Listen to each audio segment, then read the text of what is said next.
I'm Dylan Mandel with Nebraska Extension, and today we've got another odd one. Join us as we head west today to see another problem field, this time closer to Kearney.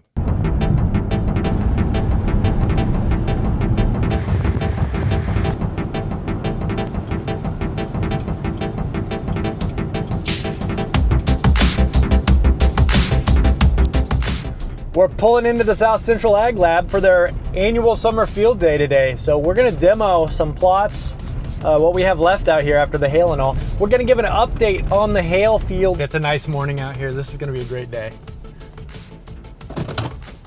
These are some of those hailed beans. They came back, they're there. Canopies still aren't closed on them. We had a lot of weed control issues in here. And we also have a lot of beans. Yep, we have, that's our cameraman for today. He's still training. Are you okay?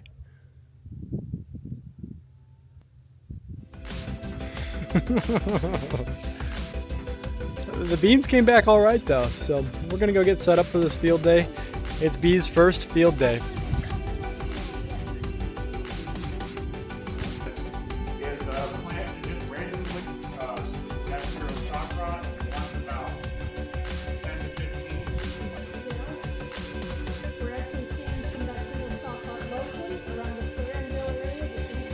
And then we harvested this and those leaves blow out the back of the combine and lay on the ground. Where does that disease go from there? It's staying on that leaf residue. That's gonna stay on the ground. It's not gonna be this nice come next spring, but some of this might blow over to that cornfield. That'll be beans next year, and that's what's gonna start the disease cycle again. All right, we're just leaving South Central Ag Lab. It was a good field day. We had a good group, and Pete had run the camera the whole time, so he took some excellent footage. Now we're back on the road. We're gonna head west to visit another field. We've got about 45 minutes to get over there. We'll hit that up and we'll see what's going on. All I know is it's a sandy field. There's a redness on the roots and the plants aren't doing too hot.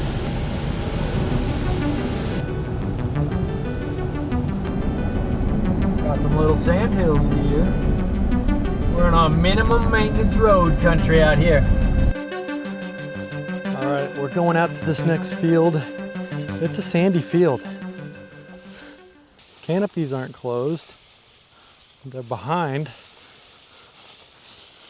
It's sandy, but it's wet.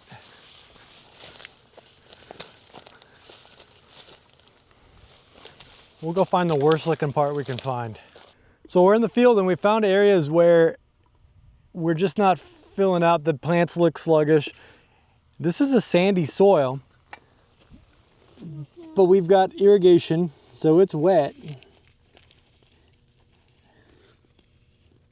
but it's sand. B's doing a great job collecting soil cores, so we can test this for soybean cyst nematode, but we're gonna grab samples from a couple different areas and see if we can differentiate based on symptoms. I see a little something here, which might be like a Cercospora leaf blight, but that's pretty normal, and it's not at a high level, so I don't think that's causing the issue. Yeah, so why are these canopies so open? This whole patch right here looks like it's pretty thin, and it's the top of a hill, so we'll sample within here, and then we'll sample in the lower, thicker area. So this is sample one. We're just gonna dump this in a bucket. Or we've been sampling into the bucket. Now we're gonna dump this into the bag. And look, it's just sand.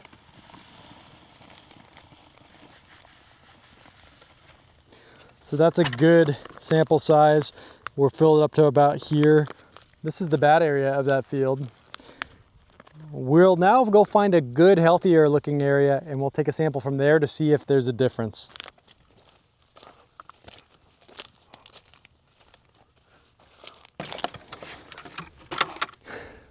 Let's pull one of these up, these little ones, and look at it and see what it's got to say. Comes up easy. Roots are nice and white.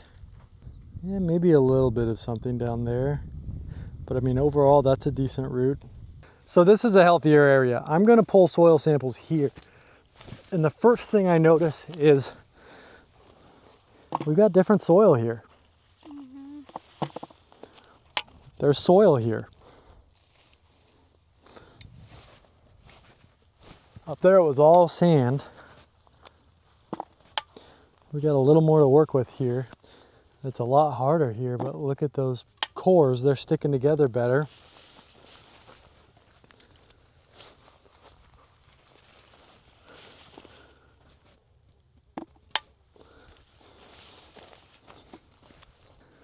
So there's that last core from this spot. Let's bag that up. Nematodes love sand. B, you're doing a great job filming today. Nematodes love sand. They love higher pHs. That's where they're going to cause much more yield loss symptoms. We'll get these back to the lab, and then we'll show you in this video how we count these. Let's take a little bit more of a walk around this field. We'll point out any other symptoms we see, and then we're gonna get on the road. We're gonna try and get to the Fillmore County Extension Office before it closes to pick up some plant samples that we're also gonna take back to the lab. So here's something right here. We walked into this area and it's noticeable that these plants are thinner and wilted and not doing as hot. Let's pop one up. Not a lot of a root system on that thing. This is a sandy soil. These should pull right out and there should be big root systems on here. It looks like we lost a lot of that root system to something. So I'm gonna take these back to the lab and we'll get tests on those. All right, we're off to the next stop. We're gonna go to the Fillmore County Extension Office, pick up some plants to take back, but we're up against the clock trying to get there before they close.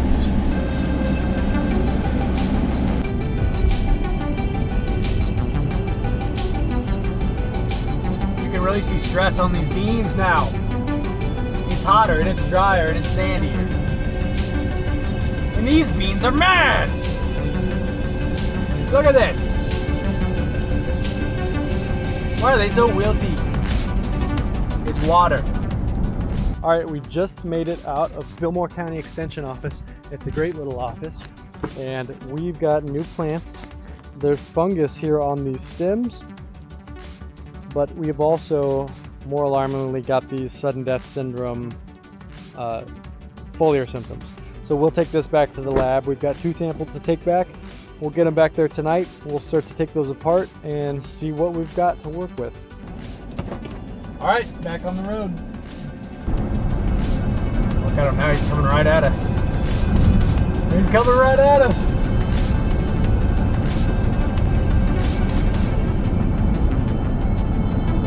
What is he doing?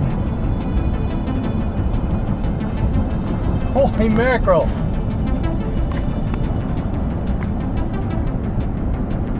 Look at him go!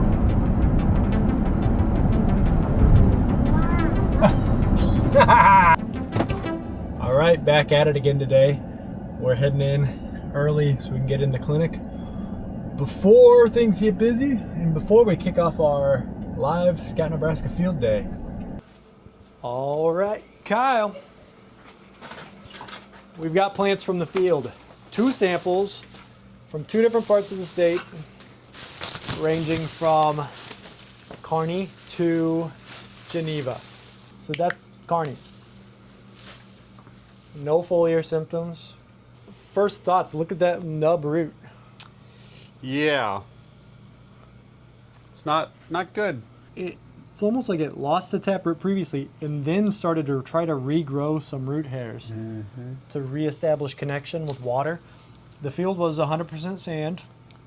It's almost like it was. But we've got this red coloration here right underneath the epidermis. I mean, there's that line right in the middle. We've seen that several times this summer.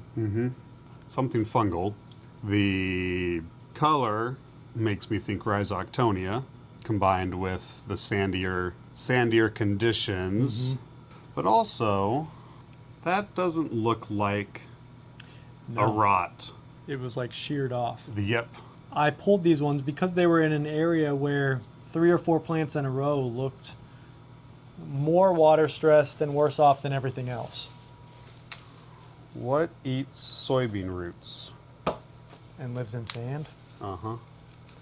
The gopher from Caddyshack. These were in a row. And it's the same thing on this other plant. This is mechanical. And I pulled that straight out of the ground like that. So do you think something under there was eating it? Yeah, because this is calloused over. So this, whatever cut these roots off, And that makes sense. happened a while ago. That makes sense why this one tried to regrow. Uh-huh. Okay, so I don't think that was the whole issue of the field. These ones looked worse than everything else, and there was like 6 plants in a row. So maybe something under there chopped those off. But there is some fungal something happening here, right? Yeah, there is. Yeah, so when I was out there, I noticed things look whiter up here when they were fresh. Down on the bottom, there were some that didn't look so nice and white. And I was trying to pull back to see if they would like Deglove themselves.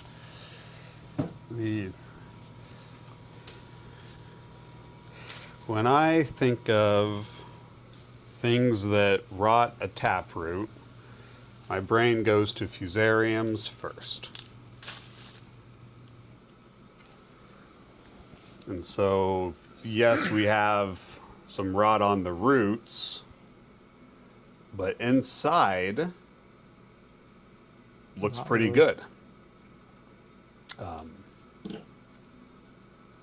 So, what is affecting the roots that's not moving into the larger stem? We'll have to culture it. Yeah, that's what I was thinking. We can grab some plates and just throw some on there and see what grows out of that. That's often what we do, is just see what grows out of this. These things are smaller than we can see. There is SCN in this field. Can you see them? Uh-huh. I'll show some pictures of that right here. And I also took SCN samples from some of the areas had taller plants that looked a little better and some look worse. So I pulled samples so we could test that. Let's look at this other sample and see what we can find on there. This one came from near Geneva. Now this one had more of a foliar symptom, and I'll say driving on the highway, I think a lot of beans looked stressed. There's a lot of beans on sandier soils, I'm guessing, and the water was just hitting. The corners were really feeling it. Pivots were running though. That's not Phytophthora, is it? That's what I first thought, especially this plant, Yeah, textbook Phytophthora. it's turning, so it's not as obvious, but the coloring that would be right on the stem is still there. And it's not at all uncommon that once you have the plants that do start to die, the stems start to lose that green color, and it's come almost a brown. That we'll see. We don't always get that black that we would expect with Phytophthora.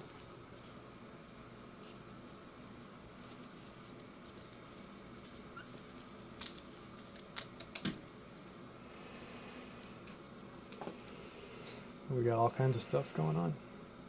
We do have all kinds of stuff going on, and so this discoloration here is what we would expect with Phytophthora. This is not what we would expect with Phytophthora, where it looks like the pith has turned into a bunch of hockey pucks that have stacked on top of each other. And here we can see this as well. In fact, it's almost like these soybean stems are rotting brown. Like a brown stem rot Something like that, which can cause foliar symptoms too. similar to SDS, which we do have some SDS type symptomology, basically, or the interveinal chlorosis and necrosis of older leaves, or of the newer leaves. And so we'll see if when we split this one, Yeah, you can see it maybe better on this side. So we're starting to get that stacking or plating right there. So it looks like a brown stem rot. Well, I think these two are pretty straightforward. we're gonna try and culture some of that field down there. We're still trying to culture the field from last week with the shepherd's crook soybeans. We're gonna show some of that this week, and we've got soil samples from this field that had soybean cyst nematode. So we're gonna extract that, get those nematode eggs out of there and see what we can see in there. So I'll show you guys that this week as well, because it's only Wednesday. So we'll run that Phytophthora test real quick. Kyle's gonna grab some tissue from this real quick. I just want to get some of this discolored tissue that we have here. Multiple things can cause discoloration of the tissue, but based on the outer symptoms, I would suspect that this will be positive for Phytophthora. All right, let's see how you do it.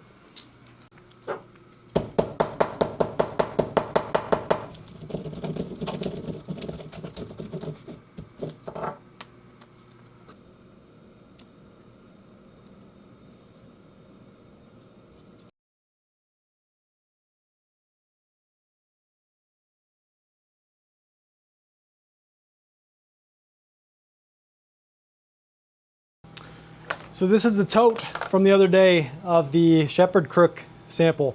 Things have been growing in here because it's a really humid environment, but a lot of that's just random things that were on the plant. Kyle's given it a second look. We've been watching it, but we never got the orange growth back. So we're watching under your scope. Talon talked about a cervuli on the live stream this morning. He mentioned they were like little sea urchins. Yep, and so those spikes we're seeing, those are the acervuli, and the conidia, or the spores, are then produced on top of those little spikes. Very characteristic of Colitoctricum. And so we have the white growth, the white hyphae that we're seeing, but then if we look through that hyphae, again, we have a lot more of these sea urchin looking things. Yeah. And they are pretty consistent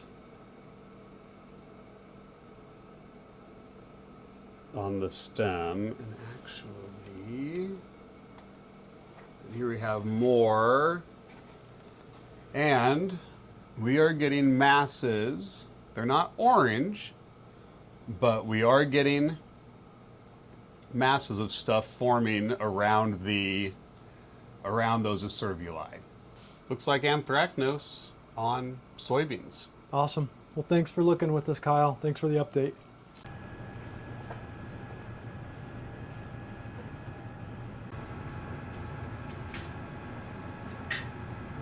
Okay, it's Friday and we're sort of unpacking what's happened this week.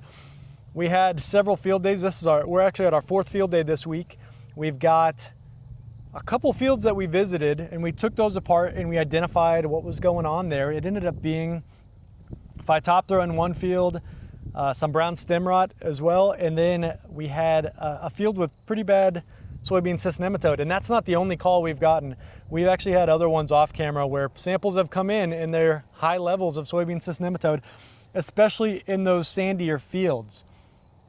What do you think about one of those soil counts was over 4,000, 4,600? Yeah, almost 5,000. Yeah, what do you think about that, especially on a sandy field?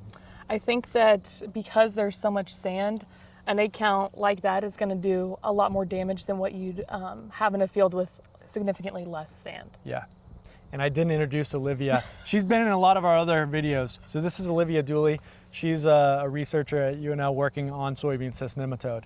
So that's where she brought in, and she was the one who tested all those soil samples.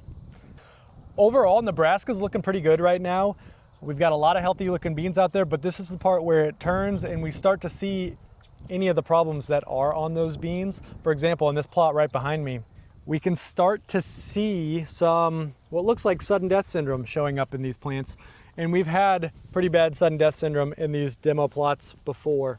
So thanks for watching this week. If you've got any more questions about what you've seen or what might be going on in your fields, feel free to reach out to us in Nebraska Extension or go online and find more resources at cropwatch.unl.edu.